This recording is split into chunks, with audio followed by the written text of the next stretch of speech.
Oh, yan po ang ate ko. Hello guys. Yan, matumal. Matumal ba?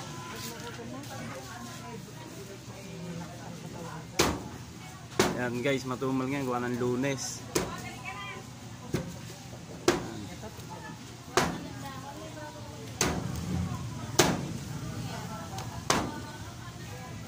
Mga tonsay niya, mga gusto nyo bumili dito sa papuntang fish terminal, Bukanan lang, kaliwa.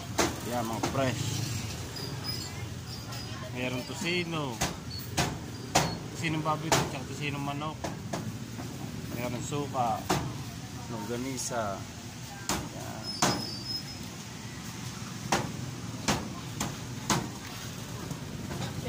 Mayroon buto-buto. Wait.